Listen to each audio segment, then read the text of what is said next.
नाम एक ऐसी ताकत है कि कितने भी जन्मों के कर्म है उस सच्चे नाम से भस्म हो जाते हैं। जब सूरत उल्टेगी तो ये भयभीत होगा मन, और भयभीत होकर मन ये सूरत को छोड़ नहीं सकता, इसलिए सूरत जब आगे बढ़ेगी तो मन भी इसके साथ हो लेगा और ये मन काक गति छोड़ के हंस गति को प्राप्त हो जाएगा। साधना करने वाला जब श्वास सुरती को ऊपर जब चढ़ाता है तो श्वास की गति लय हो जाए। श्वास जो 21,600 से घटते घटते घटते घटते मात्र 78 श्वासें रह जाती है, और जब वो उल्टा सुमरन करता है, श्वासें नीचे की बजाय ऊपर जब जाती है, श्वासें ऑटोमेटिक कम हो जाती है और सांसों की स्थिति हो जाती है कि सांसें बिल्कुल स्थिर हो जाती है। ओम नमो नारायण, जय सिया राम।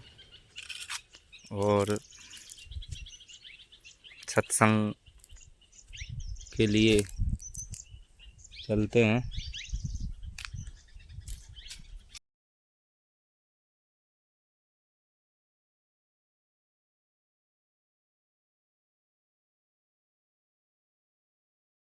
कि मानव अगर ये सोचे और इस पर विचार करे कि संसार रूपी विशाल कार्यालय को अगर कोई नियमित रूप से चलाने वाला कोई है, और वह कौन सी शक्ति है जो विश्व रूपी कारखाने की रचयिता है, कोई तो है इसमें। वह कौन है जिसने ये वीर रूपी जल की बूंद से अनेक शरीरधारियों को निर्माण कर दिया। कैसे ये संभव हो पाया कि एक छोटे से वृक्ष के बीज में जो दाना है उसमें एक विशाल वृक्ष का आकार छुपा हुआ है, और ये चांद, सूरज, सितारे और ये विशालकाय ब्रह्मांड, इसका कोई ना कोई निर्माता है। तो ये विवेक रूपी अगर विचार उसके आए और ये अपने आप ही अगर उत्पत्ति और प्रलय को प्राप्त करते हैं, ये जो ब्रह्मांड के जो ये पेड़ पौधे हैं ये अपनी स्वयं इच्छा से विकसित होते हैं, ऐसा अगर वो विवेक रूपी विचार करे तो वह स्वयं जानने में कितना सहयोगी है। तो स्वयं को जानने के लिए वो अपने आप को विवेक इतना बढ़ा ले कि वो सही और गलत का निर्णय कर ले, तो इससे भी आध्यात्मिक यात्रा उसकी आगे बढ़ सकती है। स्वयं जानने के लिए भाई ज्ञानी आदमी को 14 ज्ञान होना चाहिए, प्रकृति का भी होना चाहिए और प्रकृति के रचयिता की भी होना चाहिए। ये भी होना चाहिए मैं कौन हूँ, मैं कहाँ से आया हूँ और मुझे क्या करना है, इसकी सारी जानकारी उसे लेना चाहिए। क्योंकि मिलेगी तो वो संतों के बीच में, संतों में उठेगा बैठेगा तभी उसे पता पड़ेगा कि रचयिता कौन है, इस जो ये मृत्यु लोक है इसको किसने बनाया, स्वयं को कौन चला रहा है, और स्वयं को भी जो है मैं कौन हूँ। अभी तो जो साधक ये मान रखा है कि मैं एक शरीर हूँ, ये उसकी मान्यता सबसे खतरनाक है, क्योंकि वो जड़ में लिपटा हुआ है। जब वो गुरुओं के पास संतों के सत्संग में बैठेगा तो उसे भेद खुलेगा कि मैं जो है एक मरजीवा नहीं हूँ, मैं चेतन हूँ। और ये संपूर्ण प्रकृति इतना बड़ा कारखाना जो बनाया है, 3 लोक 14 भवन और सारा विश्व की जो रचना की है, वो कौन है इतना रचने वाला। फिर वो इतनी रचना करने के बाद भी जो कर्म हम करते हैं उस कर्म का लेखा जोखा जो होता है उसका हिसाब, आज एक छोटी सी दुकान का हिसाब रखने में परेशानी आ जाती है, कहीं चूक हो जाती है, लेकिन उससे कहीं चूक नहीं होती है। उसने ऐसा खेल रचा, उसने ऐसा खेल रचा कि सारी व्यवस्था ऐसी बनाई, मैं जैसा कर्म करूँगा उसका लेखा जोखा मुझे ही देना है। सही बात है। उसने वो जो चित्रगुप्त है वो इसी काया में रख दिया, और वो जैसा अच्छा बुरा जैसा करता है लोग समझते हैं कि मुझे परमात्मा नहीं देख रहा, लेकिन वो एक लेखककार उसने ऐसा रख रखा है इसी में, जो अच्छे बुरे जितने भी काम है वो सारे अंकित करता, नोट करता है। और जो साधक नहीं होता, जिसे परम तत्व का ज्ञान नहीं होता, उसका यमराज यमदूत के पास जाकर के वो लेखा देवका प्रस्तुत होता है, और उसी के हिसाब से उसका पाप पुण्य का, पाप करता तो भी उसे आना पड़ता। अगर कोई ये मान ले कि मैं पुण्य करता हूँ, लेकिन पुण्य भोगने भी इस मृत्यु लोक में आना पड़ता। पाप पुण्य दोनों ये एक बेड़ी है, एक सोने की एक लोहे की, उसके जचे जिसको पहने। पुण्य की उसे पुण्य भोगने के लिए अच्छी योनि मिल जाएगी, अच्छा घर बार मिल जाएगा, मान प्रतिष्ठा मिल जाएगी, किसी पद पे पहुंच जाएगा, लेकिन जन्म मरण नहीं छूटेगा। जो बुरा काम करेगा वो उसे कहीं सूकर बन जाएगा, कोई बन जाएगा, वो लक 84 में चला जाएगा। कर्म का फल, ये कर्म की एक पटरी है, कर्म तो भोगना ही पड़ेगा। अब विषय ये है कि हम निकर्मी कैसे बने, कर्म करे और रहे अकर्मी। हम निकर्मी कैसे बने? कर्म तो मनुष्य को करना ही पड़ेगा, वो तो हो रहा है स्वाभाविक, वो तो स्वाभाविक हो रहा। ये पहली बात तो ये समझ ले कि मैं करता नहीं हूँ, और वास्तव में करता है नहीं। जिसका विवेक जग जाता वो तो करता मानता नहीं है कि मैं करता हूँ, क्योंकि क्रिया प्रकृति में हो रही है, स्वयं में कोई क्रिया नहीं हो रही। जब वो स्वयं को जान लेता है कि मैं स्वयं उस परम तत्व से जुड़ा हूँ, और उसने वो कभी कोई किसी प्रकार की क्रिया में लिप्त नहीं होता है, क्रिया होती है प्रकृति में होती है, तो अकर्ता ठहरा। अब अकर्ता होगा तो भोक्ता भी नहीं होगा, और कर्ता बनेगा तो भोक्ता भी बनेगा। इसलिए हालांकि ये बहुत गहन विषय है, क्योंकि हर आदमी पग पग पे वो अपने आप को कर्ता मानता, मैंने ये कर दिया, मैंने वो कर दिया। किसी की रक्षा कर दे तो वो कहेगा मैंने तेरे प्राण बचा दिए, मैंने ये कर दिए। यानी वो अहम एक ऐसा छिप के बैठा है जो वो अहम प्रदर्शन करता है, और यही बंधन का कारण, और यही बंधन का कारण। सूक्ष्म में अहम ऐसा बैठा है, मैं ज्ञानी हूँ, मैं विद्वान हूँ, मैं ऐसा हूँ, मैं दान करता हूँ, मैं पुण्य करता हूँ। ये अहम ही सबसे बड़ा बंधन का कारण है। जब तक बंधन अहम नहीं मिटेगा तो बंधन नहीं मिटेगा। अच्छे काम का भी बंधन है, पुण्य करने का भी अहम है। अहम को समझे पहले, और अहम को सतगुरु बड़ी भांति अच्छे प्रकार से समझाते हैं कि अहम क्या है। भाई तू जिस वक्त अहम रहित था, तेरे अंदर कोई अहंकार नहीं था, तू बिल्कुल शुद्ध चैतन्य था। जैसे ही नीचे के मंडलों में आया, यानी उस अमरलोक से जैसे ही तू भूमंडल की गुरुत्वाकर्षण में आया, और तेरे में एक झीनी सी भूल पड़ी, और तू ये कह बेटा अहम ब्रह्मास्मि, मैं ही ब्रह्म हूँ। बस यहीं से उसके और अहम पर प्रकट हो गया, और अहम प्रकट होने के बाद के उसमें जो है सृष्टि रचना, चेतन और अहम दो भाव हो गए। चेतन में अहम पैदा हो गया और चित्त उत्पन्न हो गया। फिर जैसे ही चित्त उत्पन्न हुआ तो मन और बुद्धि उत्पन्न हो गई, 4 तत्व हो गए। 4 तत्व होते ही कारण शरीर मिल गया उसको। 2 तत्व था वो केवल्य शरीर था, फिर इसको 4 तत्व आते ही इसको जो है वो महाकारण शरीर मिल गया। उससे आगे जैसे ही इसके मन बुद्धि चित्त अहंकार और बुद्धि ये सब मिली तो इसको ये कारण शरीर मिल गया। इसने संग कर लिया। हाँ, और कारण शरीर मिलने के बाद में सूक्ष्म शरीर और ये स्थूल शरीर, और स्थूल शरीर में आने के बाद तो इसे 5 तत्व 25 प्रकृति 3 गुण ये सारी मन बुद्धि अहंकार, इससे ये बिल्कुल निर्विज्ञ है। फिर ये अपने आप को सब कुछ भूल गया, मैं कौन हूँ इसे ये पता नहीं है। फिर तो ये कहने लग गया कि मैं एक मर जीवा हूँ, मैं मरता हूँ और पैदा होता हूँ। ये जो इसके अंदर अमर तत्व है उसको ये भूल गया। हालांकि बार बार इसे इस धरातल पे आने के बाद भी इसके अंतःकरण में ये भाव रहता कि मैं मरने वाला नहीं, इसीलिए तो बड़े बड़े निर्माण करता है। अगर ये वास्तव में ही मरजीवा होता तो नहीं, मरजीवा होता ये 100 या 70 साल या 125 साल में ही मर जाता तो इतना बड़ा निर्माण क्यों। लेकिन इसके अंदर वो तत्व है, अमर तत्व, जो ये सोचता कि मैं तो मरूंगा ही नहीं, बहुत बड़े बड़े गढ़ किले बना लेता बहुत कि बस, लेकिन वो उसको तो जाना ही पड़ता। अब वो गुरुओं के पास सत्संग में जब जान पाता है कि मैं मरजीवा नहीं हूँ, मैं अमर तत्व हूँ। लेकिन जो काई चढ़ी है, अब जो काई चढ़ी है लोहे पे, जो काई चढ़ी है उसको तो साफ करना पड़ेगा। कपड़े में जो मैल आता धोबी साफ करता। इसी प्रकार से ये काया एक कपड़ा है, और इस कपड़ा ही अगर साधक ने समझा कि ये कपड़ा है तो उससे इसकी आसक्ति धीरे धीरे दूर होती चल जाए, जड़ चेतन की गांठ खुलने लग जाएगी। और वास्तव में ये कपड़े हैं।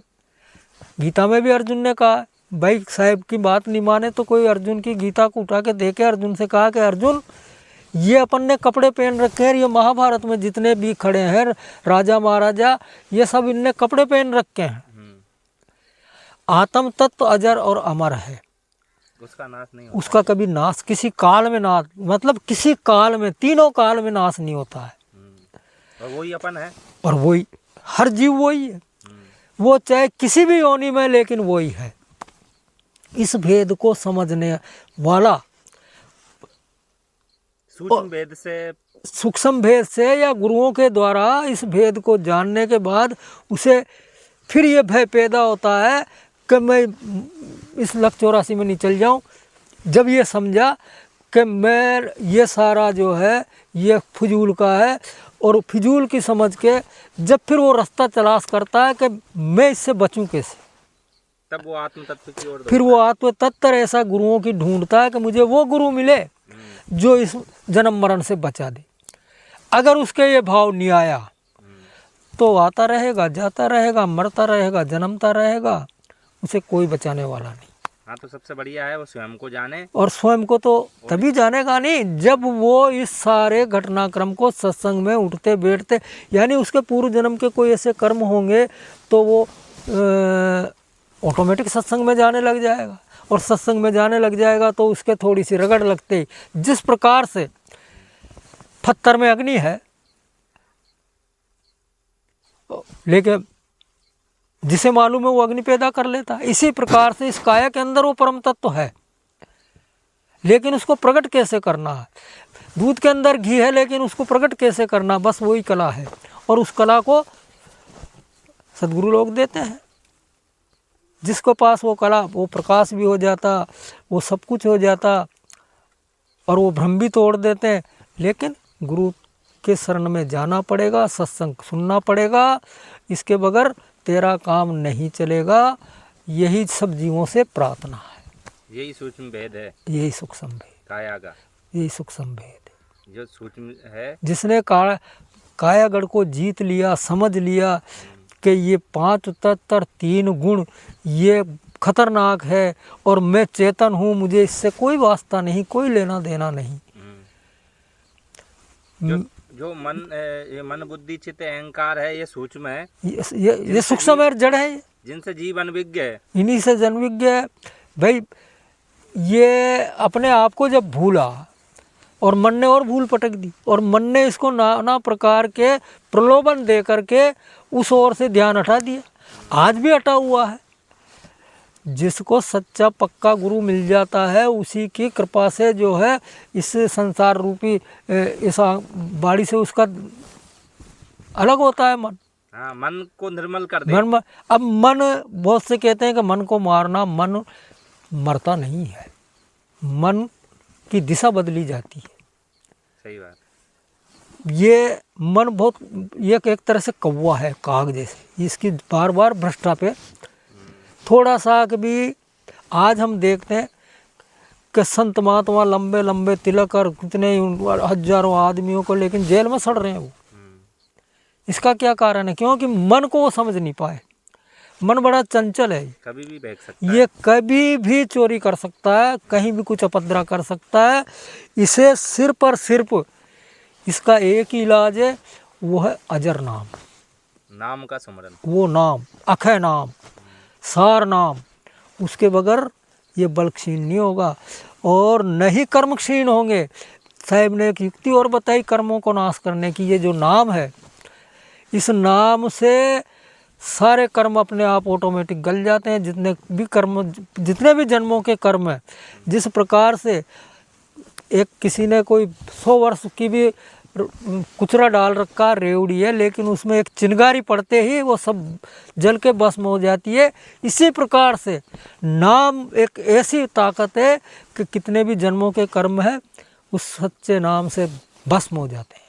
हाँ, इसके लिए गुरु लोगों ने बोला है कि पहले ये मन काग था, हाँ। करता आत्मघात, हाँ, और अब तो ये मन हंसा भया मोती चुन चुन खात। बस जिसको हंसा बनाना है यही हंस बनता है, मनी मन ही।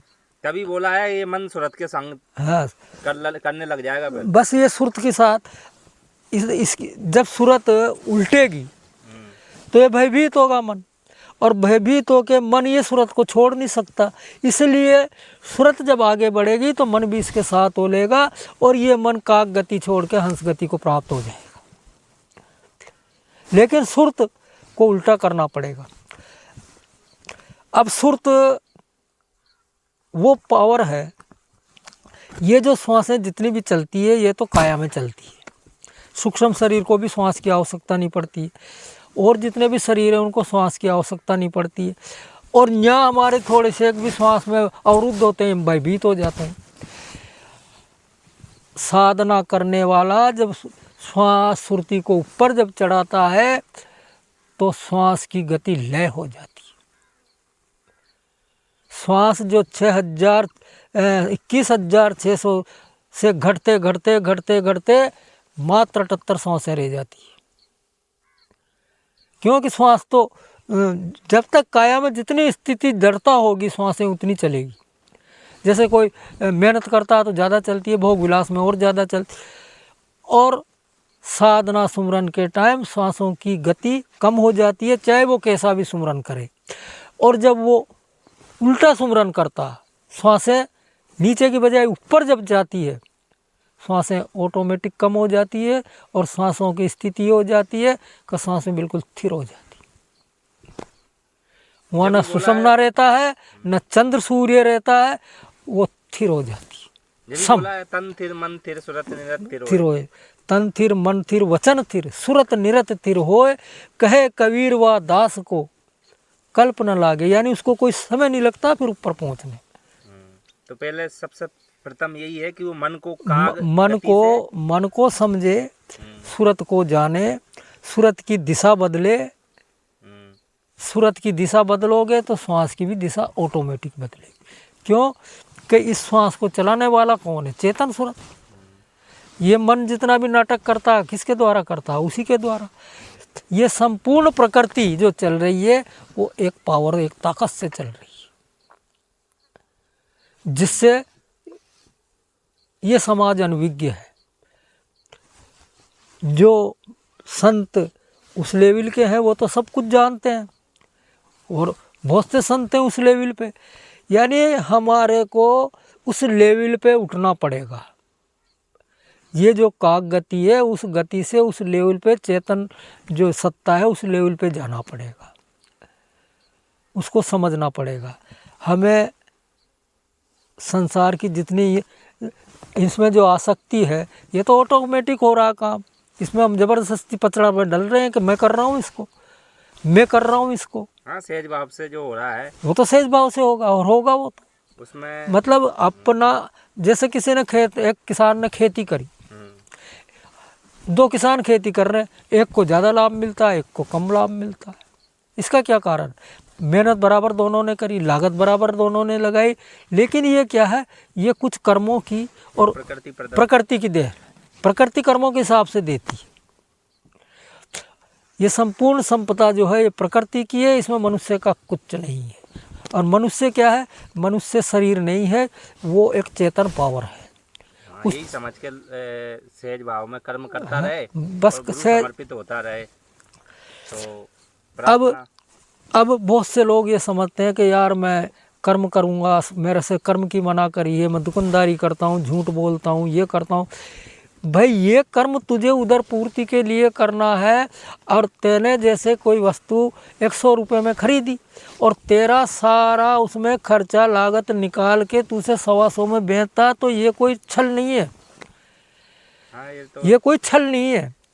छल विद्या वो है जो मनमाने आचरण, मनमाने तरीके से और समय देख करके कि किसी के पास घी नहीं है और मेरे पास घी है, घाव तो 500 रुपये का, लेकिन मैं तो 800 रुपये में बेचूंगा। इसका उसे कर्म भोगना पड़ता है। हाँ, जो जीव को कष्ट पहुंचा है। हाँ, जो कष्ट पहुँचे। अब जीव को कष्ट पहुँचाने का क्या ही है, वो करीब करीब सब मनुष्य जानते हैं और समझते हैं, और सत्संग में जाने के बाद तो सब कुछ समझ में आ जाती है कि अच्छे कर्म क्या है, बुरे कर्म क्या है, किस तरीके से मुझे रहना है, समाज में कैसे उठना है, कैसे बैठना, सब कुछ ऑटोमेटिक आ जाता है। और संसारी जीव भी थोड़ा थोड़ा तो सब कुछ जानता ही। इसलिए सहज भाव से जीवन व्यापन करना ही, न कोई कुछ लेके आया है, ना कोई कुछ लेके जाएगा। सिर्फ लेके जाएगा तो भजन सुमरन की जो कमाई करी है वही साथ जाएगा, अन्यथा कुछ नहीं जाएगा।